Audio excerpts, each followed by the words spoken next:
Mari Bapak Ibu, kita ingin melanjutkan kembali kajian kita pada pagi hari ini.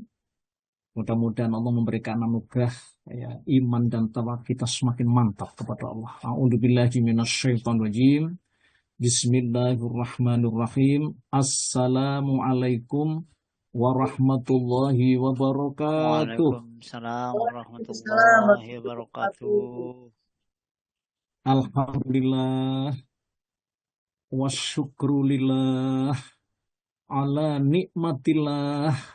Wassalatu wassalamu ala rasulillah Sayyidina Muhammadin wa ala alihi wa sahbihi wa mawalah.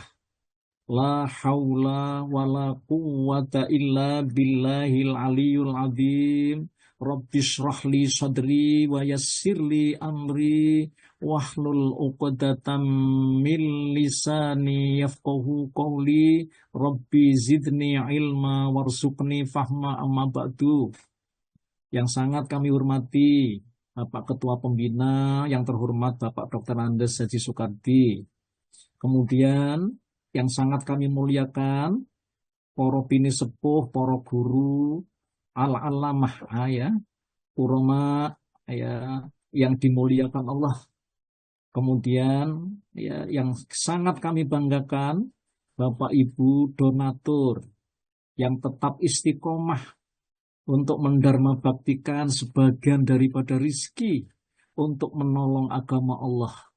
In tansurullah yansurkum wa yuthabbit aqdamakum. Jika kalian menolong agama Allah, maka Allah akan memantapkan iman kalian, ketakwaan kalian kepada Allah. Di samping itu, saya tetap ya menyampaikan kepada para jamaah yang istiqomah. Jadi untuk setiap ba'da subuh ini bisa membagi waktunya yang sangat berharga sekali untuk mengkaji ya beberapa ilmu. Tujuannya agar supaya kita semakin luas ilmunya dan semakin kuat iman kita dan ketakwaan kita kepada Allah Subhanahu wa taala. Ya, yang terhormat Bapak Ibu semuanya. Masya Allah, mudah-mudahan Allah memberikan anugerah Bapak Ibu semuanya, ya jamaah, khususnya jamaah Syifa ini, Allah memberikan anugerah selalu dalam keadaan sehat, seluruh keluarganya diparingi sehat dan selamat semuanya. Allah memberikan anugerah mudah lancar, ya semua aktivitasnya sehari-hari dimudahkan oleh rizkinya, ya untuk bekal, ya ibadah kepada Allah hidup di muka bumi ini. Bapak Ibu yang dimuliakan Allah, saya ingin melanjutkan sirah, ya. Maksudnya sejarah kehidupan istri-istri Nabi kita Muhammad Sallallahu Alaihi Wasallam, sejarah kehidupan ya biduk rumah tangga Nabi kita Muhammad Sallallahu Alaihi Wasallam, ya, yang pagi hari ini saya mengajukan sebuah tema. Jadi saya menelusuri, maksudnya kita telusuri keutamaan dan kemuliaan ya Sayyidah Khadijah, keutamaan dan kemuliaan Sayyidah Saudah binti Zam'ah, kemuliaan dan keutamaan Sayyidah Aisyah binti Abu Bakar As-Siddiq radhiyallahu anhu.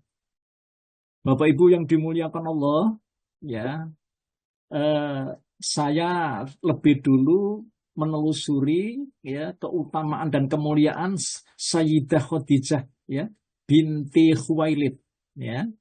Ketahuilah Bapak Ibu, salah satu di antara istri Nabi ya wanita yang pertama dinikahi oleh Rasulullah, dan pada saat itu Rasulullah berusia 25 tahun dalam sejarah ya.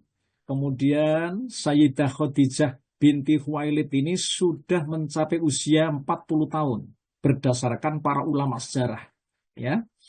Ketahuilah Bapak Ibu ya, wanita ini ya, wanita yang dinikahi oleh Rasulullah yang pertama ini, itu keutamaan pertama adalah beliau adalah orang yang pertama kali menyatakan ya beriman kepada Allah dan Rasulnya. Nah, ini keutamaannya. Jadi beliau rupanya sudah eh, tanpa ngeyel. Langsung beliau adalah orang yang pertama-tama beriman kepada Allah dan Rasul-Nya, serta membenarkan apa saja yang dibawa oleh Nabi Muhammad SAW sebagai suaminya. Ya, bahkan ulama sejarah menyatakan bahwa beliau, maksudnya Khadijah bintu Khuwailid ini, termasuk jajaran ya orang-orang yang mula-mula masuk Islam, ya, yang terkenal dengan as-sabiqunal awwalun, ya, orang-orang yang mula-mula masuk Islam. Dia adalah salah seorang wanita, ya, yang pertama kali Allah menganugerahkan ya caranya berwudu dan sholat, gitu Bapak Ibu. Jadi Nabi Muhammad mendapat wahyu dari malaikat Jibril. Nah, kemudian Nabi Muhammad ini ya memberikan pengajaran, maksudnya pelajaran ya tentang wudhu dan sholat Bapak Ibu. Ya, kenapa demikian? Mengenai masalah yang ada hubungannya dengan iman, ya, wudhu dan sholat ini adalah termasuk bagian daripada syarat dan rukunnya, ya, orang yang mendapat ridho dari Allah dengan keimanannya itu. Dan ketahuilah Bapak Ibu, orang yang mendapat anugerah iman ini itu bukan semua orang di muka bumi ini. Tidak semua orang ya yang diberi Allah anugerah keimanan ini. Hanya orang-orang yang dipilih oleh Allah Subhanahu wa Ta'ala. Orang-orang yang mendapat anugerah petunjuk yang sangat berharga. Karena apa? Karena iman ini adalah merupakan bagian daripada nikmat yang terbesar. Nikmat yang paling gede. Ya, sak lumai bumi, sak kuruping langit ini. Masya Allah. Saya ingin menunjukkan, nuwun sewu Pak Jiandi. Halo Pak Jiandi. Iya Pak Ustadz. Pak, saya ingin membacakan suatu ayat Pak, bahwa iman itu adalah termasuk nikmat Allah yang paling agung, yang paling besar, ya, dibandingkan dengan nikmat-nikmat Allah yang lain. Panjenengan buka surah Ali Imran, Pak Ji, surah yang ketiga, pun ada di ayat yang ke-91. Jadi tepatnya ayat di 91. Saya bacakan. A'udzubillahi minasyaitonir rajim. Innalladzina kafaru wa matu wa hum kuffarun falan yuqbala min ahadihim mil'ul ardi dhahaban walau iftada bih. Ulaika lahum adzabun alimun wa ma lahum min nasirin. Monggo Pak Ji. Sungguh orang-orang yang kafir dan mati dalam kekafiran tidak akan diterima tebusan dari seseorang di antara mereka, sekalipun berupa emas sepenuh bumi, sekiranya dia hendak menebus diri dengannya. Mereka itulah orang-orang yang mendapat azab yang pedih dan tidak memperoleh penolong. Iya, terima kasih Pak Jandi. Bapak Ibu, ayat ini memberitahukan kepada kita begini. Jadi orang-orang yang kafir, ya, sampai dia mati dalam keadaan kafir. Start kafir, finish kafir. Oh, gitu ya.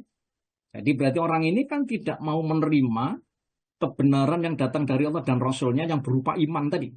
Maka bagaimana nasibnya orang kayak gini? Ya. Bagaimana?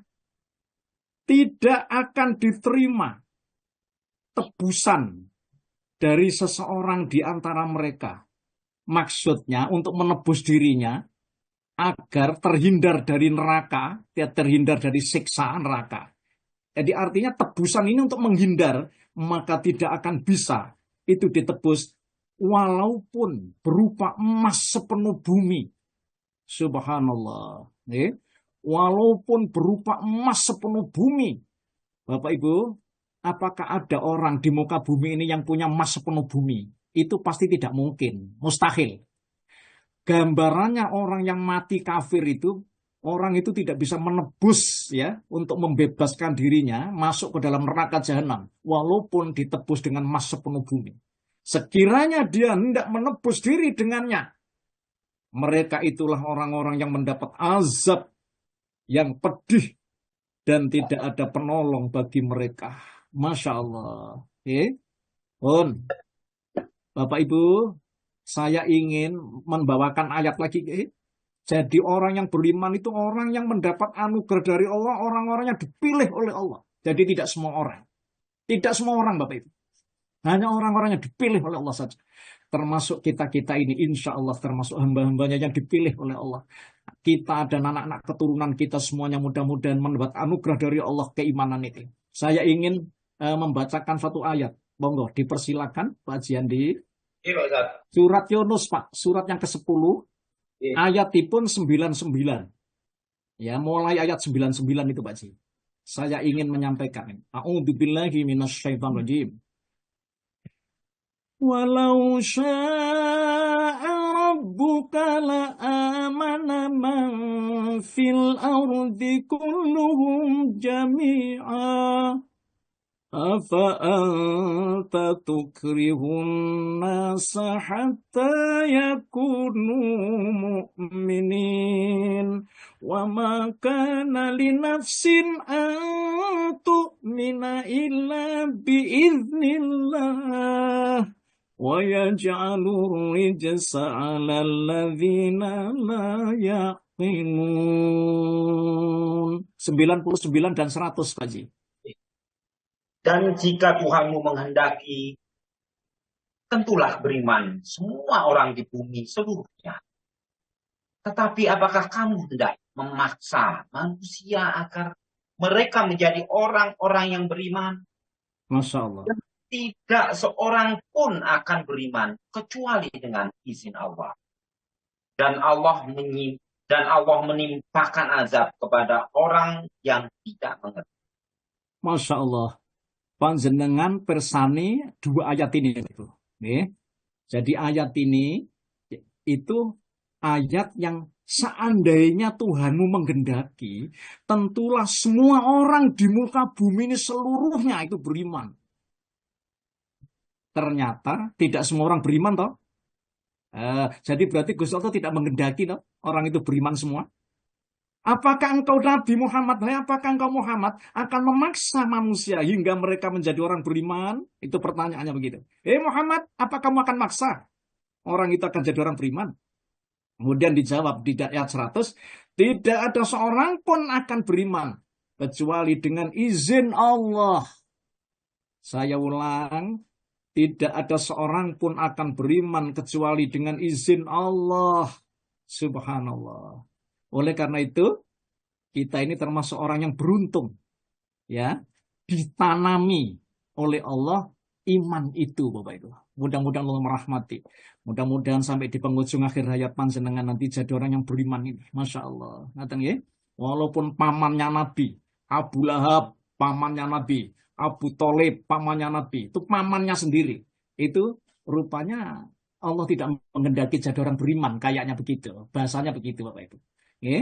Alhamdulillah walaupun kita ini tidak pernah melihat batang hidungnya Nabi Muhammad, ya, tapi panjenengan jadi orang yang beriman. Hari ini nih, 1400 tahun yang lalu, Rasulullah diutus itu.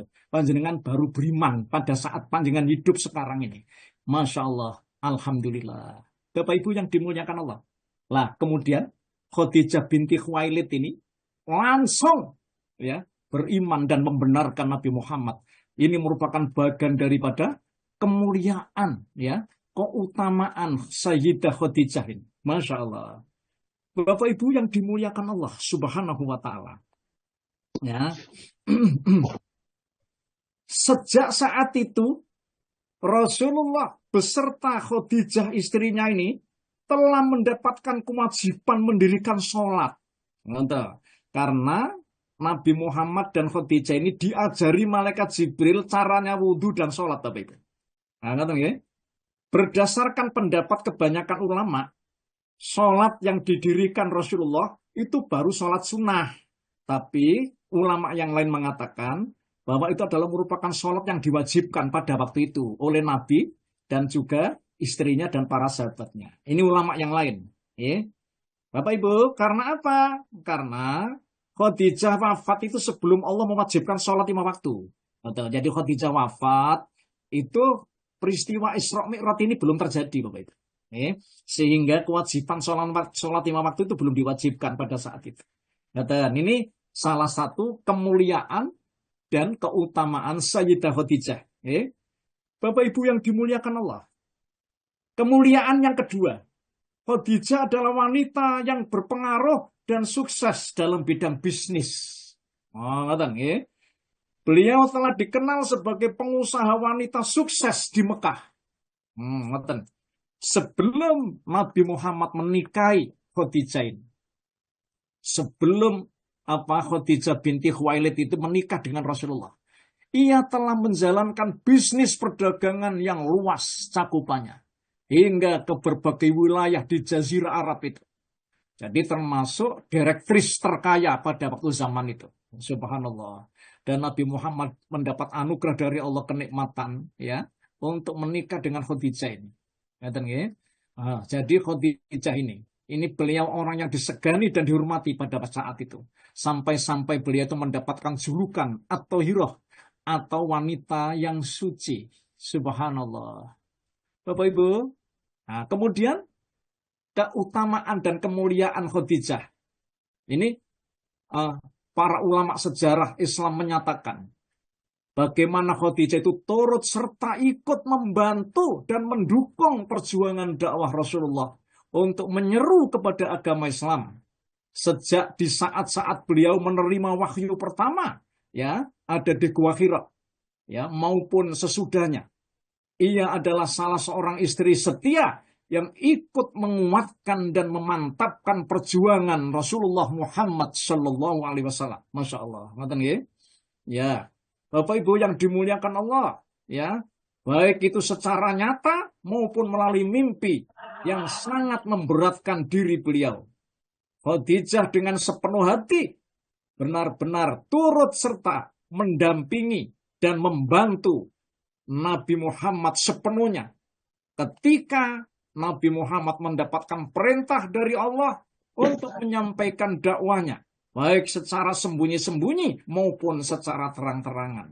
Lalu Khadijah ini Bapak Ibu selalu ikut mendampingi Nabi Muhammad Shallallahu Alaihi Wasallam. Masya Allah, suka duka itu Bapak Ibu. Oleh karena itu, ya, Khadijah ini merupakan bagian daripada orang yang dimuliakan Allah dan mempunyai keistimewaan di sisi suaminya Nabi kita Muhammad Sallallahu Alaihi Wasallam. Bapak Ibu yang dimuliakan Allah, ya, saya ingin menyampaikan ya data. Data ini diceritakan oleh istrinya Sayyidah Aisyah sendiri. Ya. Sayyidah Aisyah ini bercerita. Ya, saya ingin menyampaikan hadisnya Bapak Ibu. Kana nabiyyu idza dzakara Khadijata asna 'alaiha fa ahsana sana. Qalat fahirtu yauman fakultu ma aktsara ma tadhkuruha khamra as-sadqi. Qad abdalaka Allah azza wa jalla biha khairan minha. Qala ma abdalanillah azza wa jalla khairan minha. Qad amanat bi idh kafara bi An-nas wasaddaqatni id kadzdzabani an-nas wa wasatni bimaliha id haramanin nas wa razaqanillahu azza wa jalla waladaha id haramani auladan nisa. Ini peran Khadijah ya untuk mendukung Nabi kita Muhammad. Itu Nabi Muhammad sendiri ngomong Bapak Ibu. Dan ucapan Nabi ini, sabda Nabi ini diceritakan kepada istrinya ya yang mulia, yaitu Aisyah. Sehingga Aisyah ini cerita. Adalah Nabi, kata Aisyah. Ketika menceritakan tentang Khadijah, pasti ia selalu menyanjung-nyanjungnya dengan sanjungan yang indah. Itu kisahnya ini, ceritanya Aisyah begitu. Aisyah berkata, pada suatu hari aku cemburu. Ia berkata, terlalu sering panjenengan itu kok nyebut-nyebutnya. Maksudnya nyebut-nyebut Khadijah. Padahal Khadijah itu sudah tidak ada, sudah wafat. Ya, ia seorang wanita yang sudah tua. Padahal Allah telah menggantikannya buat panjenengan dengan seorang wanita yang lebih baik daripadanya. Begitu Aisyah mengatakan, Bapak Ibu. Lalu Rasulullah menyampaikan, Allah tidak menggantikannya dengan seorang wanita pun yang lebih baik daripadanya. Masya Allah. Ya. Ia telah beriman kepadaku tatkala orang-orang telah kafir kepadaku. Ia telah membenarkan aku tatkala semua orang mendustakan aku. Ia telah membantuku dengan hartanya tatkala semua orang menahan hartanya, tidak mau membantuku, dan Allah telah menganugerahkan darinya anak-anak tatkala Allah tidak menganugerahkan kepadaku anak-anak dari istri-istriku yang lain. Hadis riwayat Ahmad, Bapak Ibu, dan hadis ini disahihkan oleh Imam Al-Albani. Ya, Bapak Ibu yang dimuliakan Allah. Nah, hadis ini memberitahukan kepada kita bahwa Khadijah ini perannya luar biasa untuk membantu dan mendampingi Nabi Muhammad SAW sampai hartanya itu ludes, Bapak Ibu, dipakai untuk ini modal dakwah Nabi Muhammad SAW. Bapak Ibu yang dimuliakan Allah. Di antara kemuliaan dan keutamaan Khadijah, Allah beserta malaikat Jibril itu berkirim salam kepadanya. Subhanallah. Allah beserta malaikat Jibril berkirim salam kepadanya. Melalui malaikat Jibril, lalu Rasulullah suaminya itu menyampaikan salam tersebut kepada Khadijah. Wahai Khadijah, aku mendapatkan kiriman salam langsung dari Allah dan malaikat Jibril ya kepadamu. Bapak Ibu, hal ini itu didasarkan sebuah hadis, Bapak Ibu, yang diriwayatkan oleh Imam Bukhari dan Imam Muslim, ya, yang bersumber dari sahabat Abu Hurairah. Ini saya bacakan hadisnya, ya. Ata Jibrilu alaihi salam ila Nabi sallallahu alaihi wasallam. Faqala ya Rasulullah, hadhihi Khadijatu qad atatka wa ma'aha inaun fihi idamun aw ta'amun aw syarabun. Fa idza hiya atatka faqra alaihi salam min rabbiha azza wa jalla. Wa basharha bi baitin fil jannah min qasabin la sohaba fihi wala nasoba. Hadis riwayat Imam Bukhari dan Muslim. Jibril mendatangi Nabi dan berkata, wahai Rasulullah, mengatakan Bapak Ibu, ya Rasulullah, ini Khadijah istrimu telah berjalan menuju kepadamu, seraya membawa lauk pauk berupa makanan dan minuman. Apabila dia telah sampai kepadamu, sampaikan kepadanya salam dari Allah dan dariku pula. Dan sampaikan pula kabar gembira kepadanya dengan sebuah rumah di surga yang terbuat dari emas, intan, berlian, dan zamrud. Di sana tidak ada kegaduhan di dalamnya dan tidak ada pula rasa lelah. Hadis riwayat Bukhari dan Muslim. Masya Allah. Oke, Bapak Ibu, inilah keutamaan dan kemuliaan Khadijah, Bapak Ibu. Dijelaskan dalam hadis yang sahih ini, bahwa Khadijah akan mendapatkan rumah dan istana yang terdiri dari emas, intan, berlian, dan zamrud di surga. Sebagaimana disebutkan dalam hadis tadi, Bapak Ibu. Masya Allah. Ya. Bapak Ibu yang dimuliakan Allah. Ya, Khadijah adalah wanita terbaik di dunia dan di akhirat. Ya, hal ini dijelaskan dalam hadis. Bapak Ibu, ini ada hadis ya yang diriwayatkan dari Imam Bukhari dan Muslim juga, yang bersumber dari Ali bin Abi Thalib, ya, bahwa Rasulullah pernah bersabda, khairun nisa'ya Maryamu binatu Imran wa khairun nisa'ya Khadijah.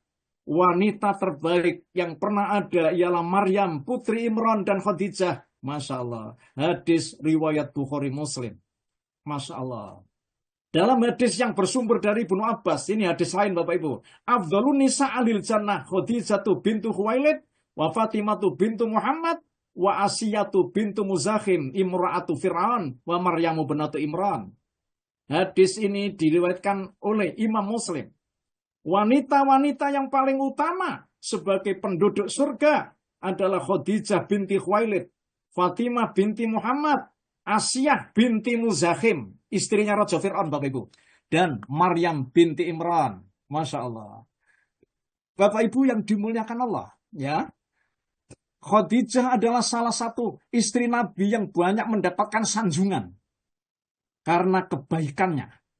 Walaupun Khadijah sudah tiada, Rasulullah yang masih selalu memberikan penghormatan kepada sanak kerabat dan sahabat-sahabat dari Khadijah ini, Bapak Ibu. Keadaan ini diceritakan juga oleh Sayyidah Aisyah sendiri, yang menyatakan bahwa ia tidak pernah mempunyai rasa cemburu kepada istri-istri Nabi, kecuali kepada Khadijah. Jadi Aisyah ini, Bapak Ibu, tidak pernah ada rasa cemburu kepada istri-istri Rasul, kecuali cemburu kepada Khadijah. Padahal, ngaten nggih, Aisyah ini belum pernah melihat sosok Khadijah blas. Cemburunya dikarenakan Nabi selalu menyebut-nyebut Khadijah dan memuja-mujanya. Terkadang kalau beliau menyembelih kambing, itu ceritanya, beliau memotong-motong dagingnya lalu beliau kirim kepada saudara-saudaranya dan sahabat-sahabatnya. Oh, ini Bapak Ibu, ini kecemburuan Aisyah ini.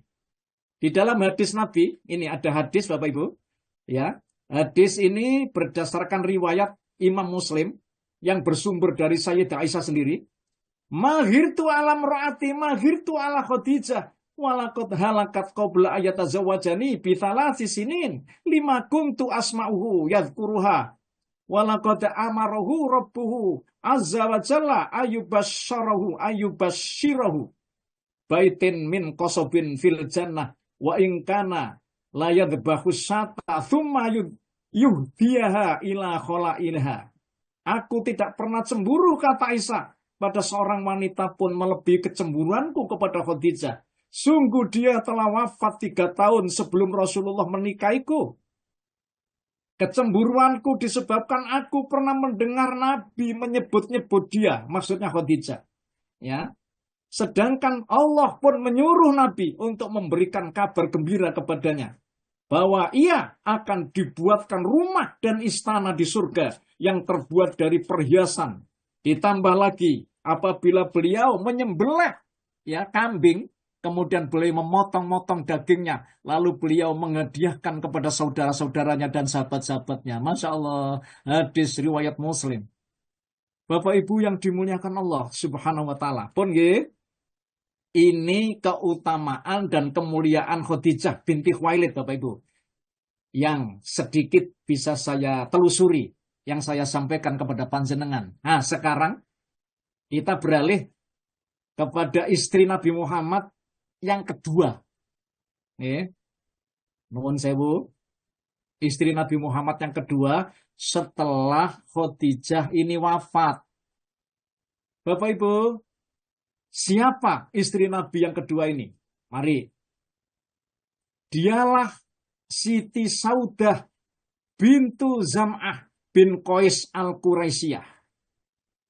Bapak Ibu, yang perlu kita ketahui, sebelum Nabi Muhammad menikah dengan Rasulullah, sebelum Saudah ini dinikahi Rasulullah, Saudah ini rupanya telah menikah dengan sepupunya sendiri yang bernama As-Sakron bin Amr. Menurut ulama sejarah, keduanya, maksudnya suami istri ini, termasuk di antara jajaran as-sabiqun al-awwalun, yaitu para sahabat yang mula-mula memeluk Islam, Bapak Ibu, pada periode awal risalah kenabiannya, ya. Mereka juga termasuk salah seorang rombongan yang hijrah ke Habasyah pada gelombang kedua.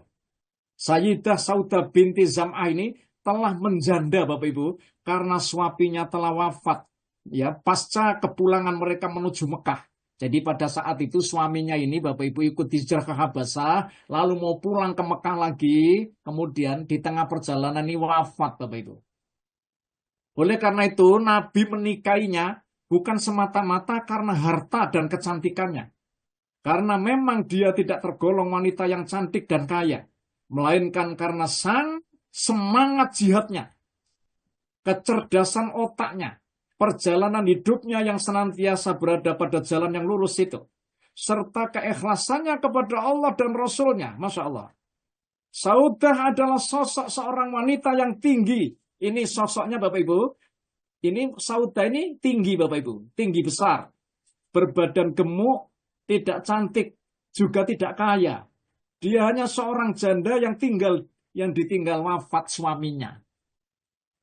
Hal yang istimewa yang dimiliki Siti Saudah adalah kekuatan dan keteguhannya dalam menanggung derita seperti tragedi pengusiran, penganiayaan, dan bentuk-bentuk kedoliman lainnya. Baik yang datangnya dari kaum kafir Quraisy maupun dari keluarganya sendiri. Sifat mulia yang menonjol daripadanya, maksudnya dari Siti Saudah ini, adalah kesabaran dan kerelaan yang menerima takdir Allah. Masya Allah. Jadi, kesabaran dan kerelaannya menerima ketentuan Allah. Ketika suaminya meninggal misalnya, dan harus kembali ke rumah orang tuanya yang masih hidup pada saat itu. Ya, Zam'ah binti Al-Qaisi.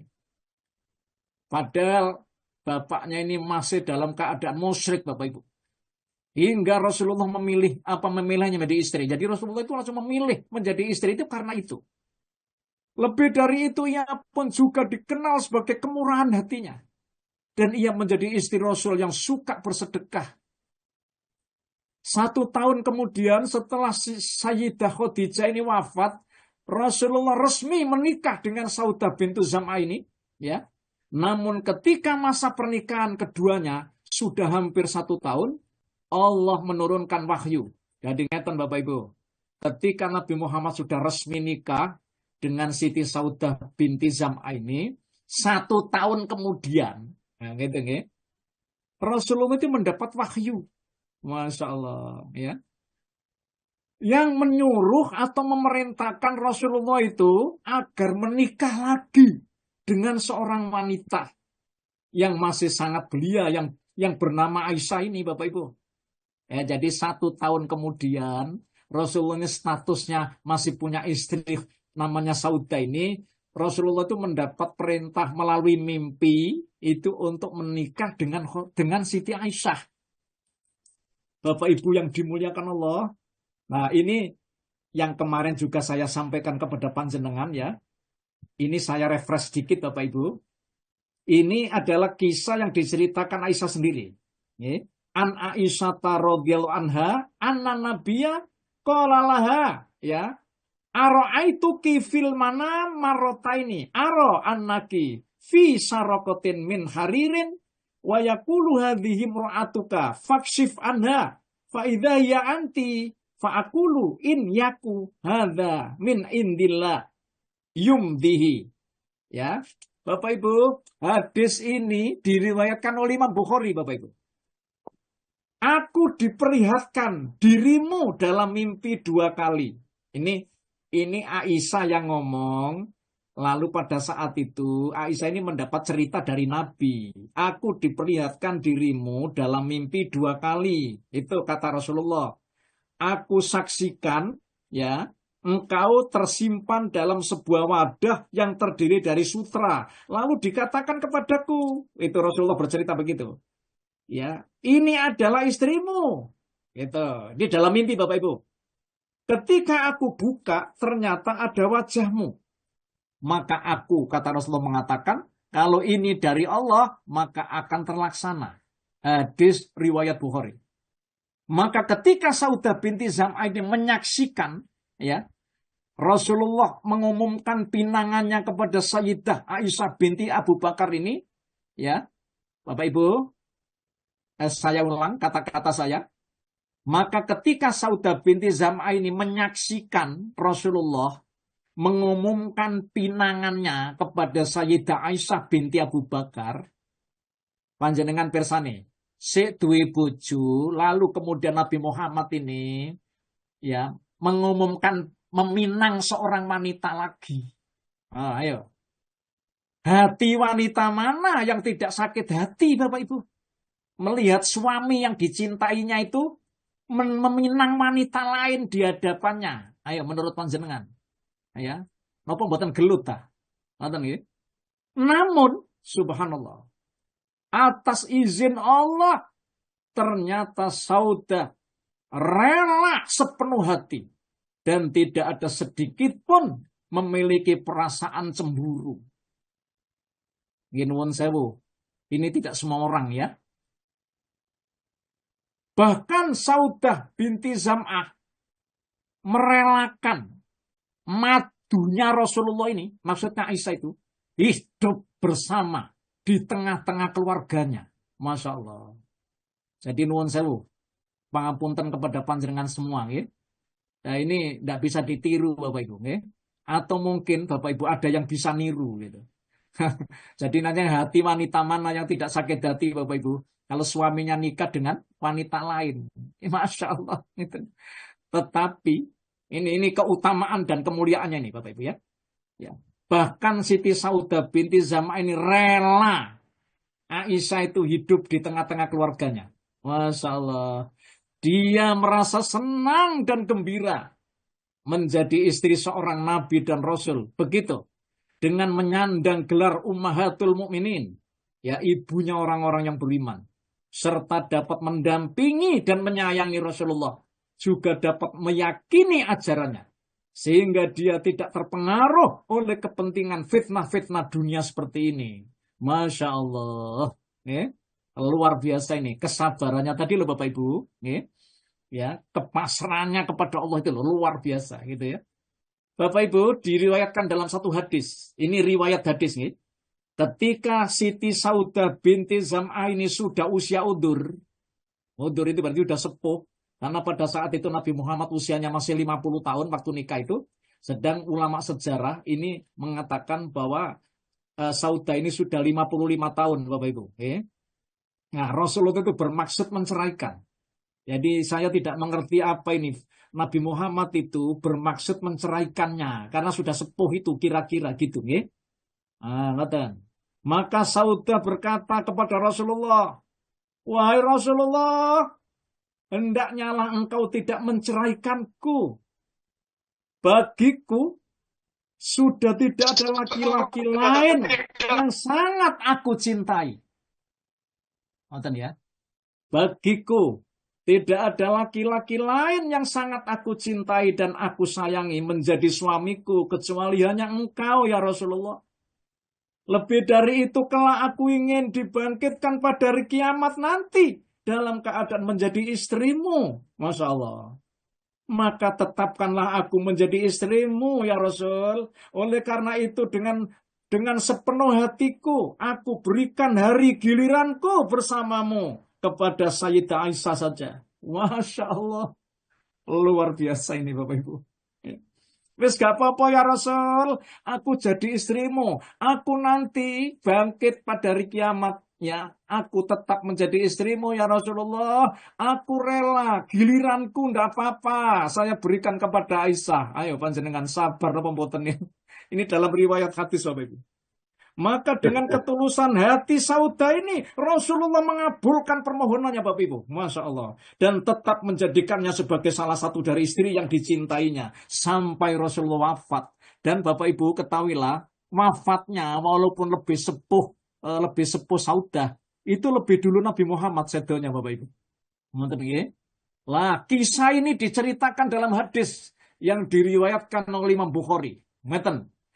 Lama kabirat ja'alat yaumaha min Rasulillah li Aisyata. Qalat ya Rasulullah, qad ja'altu yaumi minka li Aisyata. Fakana Rasulullah yaksimu li Aisyata yaumain. Ya, ketika Siti Saudah sudah usia udur, maksudnya sudah sepuh, ia serahkan jatah menginap Rasulullah di rumahnya itu untuk Aisyah, Bapak Ibu. Lalu ia berkata, wahai Rasulullah, aku berikan hari giliranku bersamamu untuk Aisyah saja. Sehingga Rasulullah memberikan jatah 2 hari untuk Aisyah. Hari gilirannya dan hari Saudah. Hadis riwayat Bukhari. Masya Allah. Bapak Ibu yang dimuliakan Allah. Sebab peristiwa ini sampai-sampai Allah menurunkan ayat Bapak Ibu. Nuwun sewu Pak Jandi. Pak Ustaz. Nah, panjenengan buka Pak. itu ada di surat An-Nisa ayat 128.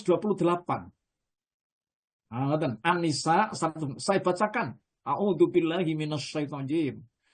Wa ini mura'atun khafat min ba'liha nusuzan au i'radan fala junaha alaihima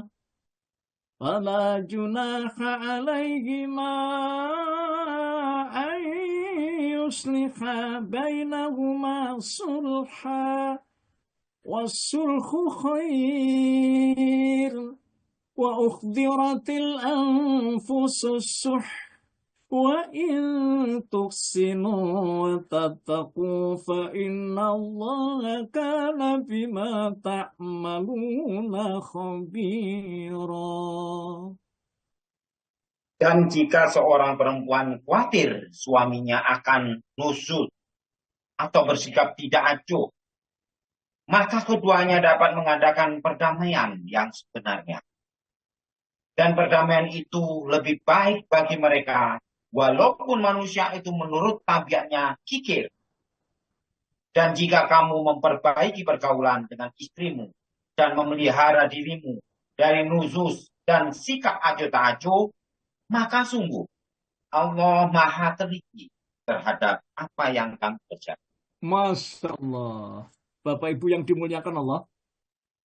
Jadi kerelaan Saudah binti Zam'ah kepada Nabi Muhammad untuk menyerahkan gilirannya kepada Aisyah ini sampai diturunkan ayat Bapak Ibu oleh Allah. Luar biasa itu. Masya Allah. Menyaksikan kejadian ini, kiranya kita bisa mengambil pelajaran yang sangat berharga. Betapa mulianya hati Saudah binti Zam'ah itu.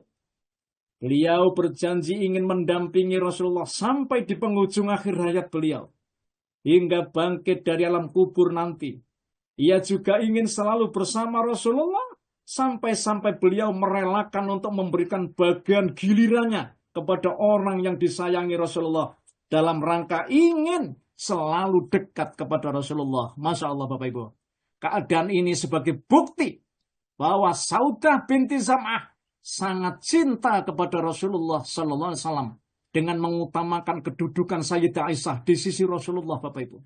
Masya Allah, gak nutuk ini awak dewi ini. Wes gak nutuk. Bapak Ibu, di suatu hari terkadang Nabi membagi-bagikan harta rampasan perang. Ini dalam satu riwayat. Maksudnya ghanimah kepada istri-istrinya. Sedang Saudah itu tidak mendapat bagian sendiri. Masya Allah. Jadi istri-istri Rasul itu mendapat bagian ya Bu, Bapak Ibu harta rampasan perang itu. Tapi ya pada saat waktunya Saudah ini tidak mendapat bagian sendiri Bapak Ibu, karena mungkin kehabisan gitu ya. Namun demikian Saudah sangat ridho dengan keputusan Rasulullah terhadap masalah itu. Sayyidah Saudah lebih mementingkan ridho Rasulullah Sallallahu Alaihi Wasallam suaminya daripada harta dunia. Masya Allah. Semoga Allah menganugerahkan rahmat kepada Sayyidah Saudah. Bapak Ibu, beberapa sejarawan menyebutkan beliau wafat pada tahun 19 Hijrah bertepatan dengan 640 Masehi pada masa pemerintahan Umar bin Al-Khattab Bapak Ibu. Jadi baru sedo. Padahal Nabi Muhammad lebih dulu. Ya usianya lebih muda Nabi Rasulullah. Sedonya lebih dulu Rasul gitu. Bapak Ibu yang dimuliakan Allah, ya ini saya telusuri betapa Saudah binti Zam'ah ini salah satu di antara istri Rasulullah yang sangat sabar menerima ketentuan Allah, ketentuan Rasulnya Bapak Ibu, ridho atas keputusan Rasul dibandingkan dengan harta dunia ini. Subhanallah. Bapak Ibu yang dimuliakan Allah pun ya. Sekarang kita menginjak satu lagi Bapak Ibu. Keutamaan dan kemuliaan Sayyidah Aisyah. Nah, monggo ini ya. Rasulullah menikahi Aisyah binti Abu Bakar pada bulan Syawal ya. 3 tahun sebelum hijrah ke Madinah. Ada juga yang mengatakan bahwa beliau dinikahi yaitu 2 tahun sebelum hijrah. Ketika itu Aisyah berumur 6 tahun. Kemudian Sayyidah Aisyah baru bercampur dengan Rasulullah di awal kedatangannya di Madinah. Pada tahun pertama hijrah. Saat itu Aisyah telah berumur 9 tahun, Bapak Ibu. Sebelum Nabi Muhammad menikahi Aisyah, malaikat pernah menampakkan Sayyidah Aisyah kepada Nabi dalam mimpinya dengan berbalut kain sutra. Disebutkan dalam Sahih Bukhari dan Muslim dari Sayyidah Aisyah, beliau berkata, Rasulullah itu pernah bersabda, ngeten sabdanya, Aro'aitu kifil mana marotain aro'annaki fi sarokotin min harir wa yakulu hadhihi mra'atuka fakshif anna fa idahiyya anti fa akulu ya iyyaku hadza min indillah yumdihi. Tahukah kamu wahai Aisyah, kamu sudah diperlihatkan kepadaku dalam mimpi sebanyak 2 kali. Aku melihat seorang laki-laki datang membawamu dengan berbalut sepotong kain sutra. Kemudian laki-laki itu berkata, ini adalah istrimu Muhammad. Maka setelah hijabnya aku singkap, ternyata wanita adalah kamu.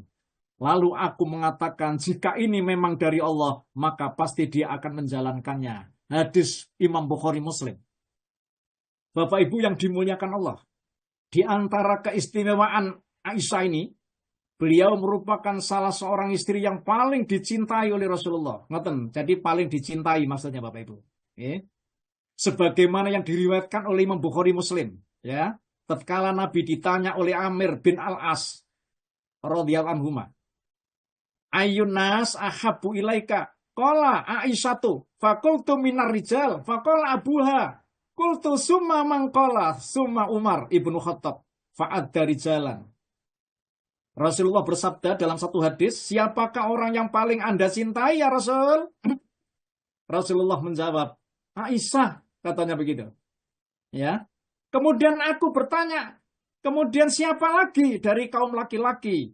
Rasulullah menjawab, bapaknya. Kemudian siapa lagi dari kaum laki-laki? Dialah Umar bin Khattab. Hadis riwayat Bukhari Muslim.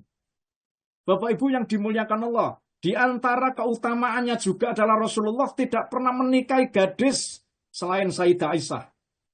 Jadi diriwayatkan oleh Imam Bukhari dari Aisyah, Sayyidah Aisyah berkata, saya berkata kepada Rasulullah, ya Rasul, seandainya engkau mampir di sebuah lembah yang berisi pohon, banyak pohon, yang sebagian buahnya telah dimakan dan sebuah pohon yang lainnya belum dimakan, maka di manakah kamu akan melepaskan atau mengikatkan untamu?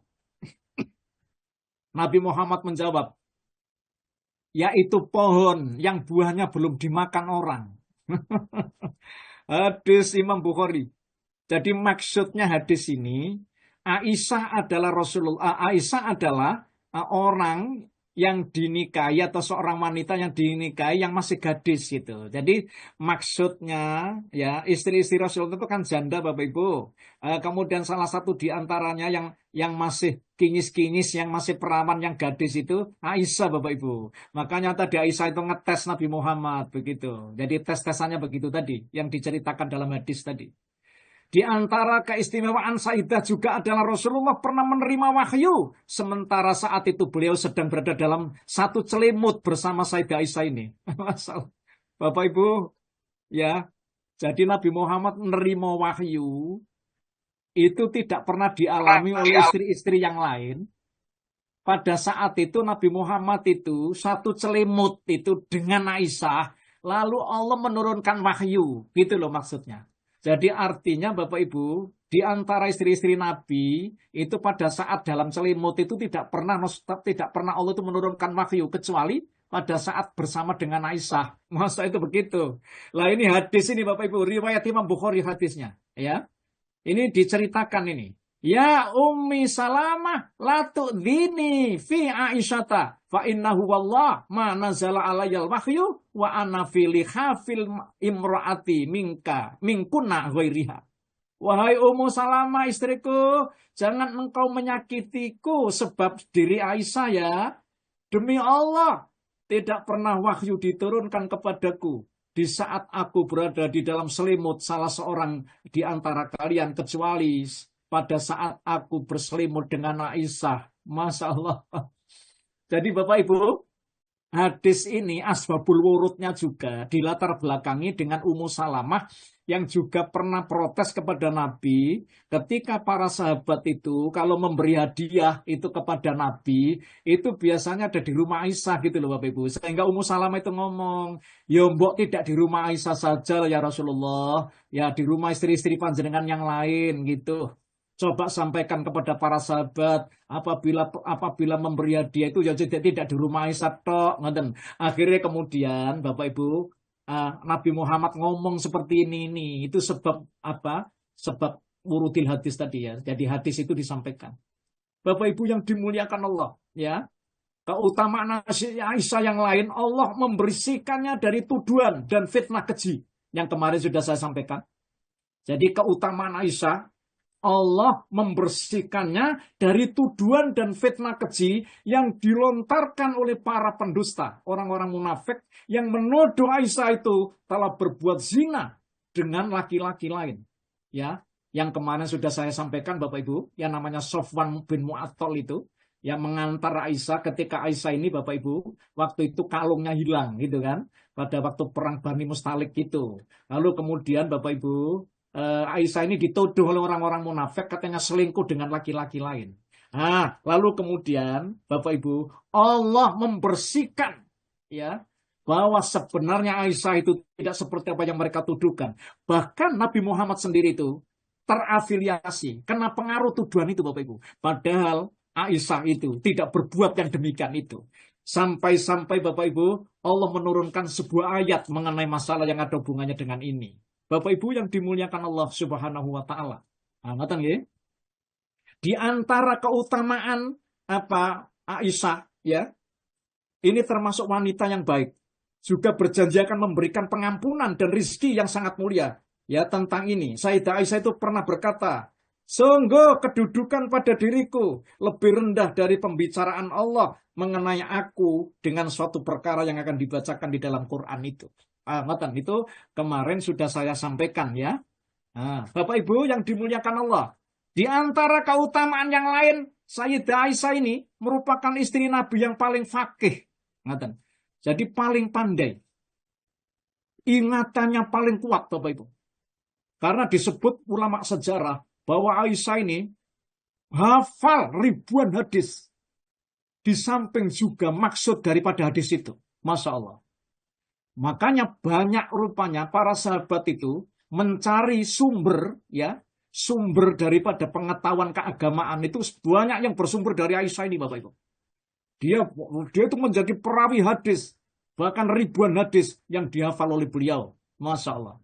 Kemudian beliau juga penghafal Al-Quran dan mengetahui Bapak Ibu maksud yang terkandung di dalam Al-Quran itu dengan sebab turunnya ayat-ayat itu. Subhanallah. Ya. Jadi ini termasuk keutamaan Aisyah Bapak Ibu, ya. Jadi orang yang paling fakih, orang yang paling pandai dibandingkan dengan istri-istri Nabi Muhammad lainnya. Ya, ngoten ya. Juga di antara keutamaan Sayyidah yang lain adalah Rasulullah wafat ada di rumahnya. Jadi Nabi Muhammad ini ketika wafat itu ada di rumah Aisyah. Dan semua istri-istri Nabi itu merelakan agar supaya Nabi Muhammad tidak pindah-pindah ada di rumah istri-istri Rasulullah yang lainnya. Dan pada saat itu ya Rasulullah wafat ada di pangkuan jadi pada Siti Aisyah radhiyallahu anha. Masya Allah ya. Ini hadis ini diriwayatkan oleh Imam Bukhari Bapak. Saat Rasulullah meninggal dunia, Sayyidah Aisyah baru berumur 18 tahun. Sedang Aisyah sendiri wafat di Madinah pada tahun 58 Hijrah. Dan dimakamkan di pekuburan Baqi Bapak Ibu. Bapak Ibu yang dimuliakan Allah, ini salah satu di antara keutamaan Sayyidah Aisyah dalam mendampingi suaminya yang dicintai, yaitu Nabi kita Muhammad Shallallahu Alaihi Wasallam. Bapak Ibu, kira-kira demikian yang bisa saya sampaikan dan bisa saya telusuri, ya, keutamaan-keutamaan istri-istri Rasulullah, ya, Sayyidah Khadijah binti Khuwailid, Sayyidah Sayyidah Saudah, ya, ya, kemudian Sayyidah Aisyah sebagai istri yang senantiasa berjuang ya untuk mendampingi Nabi Muhammad dalam berdakwah itu. Mudah-mudahan ada guna dan manfaatnya bagi Bapak Ibu, dan kiranya Allah menganugerahkan kepada kita kemampuan. Mudah-mudahan kita menjadi hamba-hamba Allah yang bisa meneladani istri-istri Rasulullah yang baik-baik ini. Saya sampaikan kepada Pak Haji Alwi, terima kasih Pak.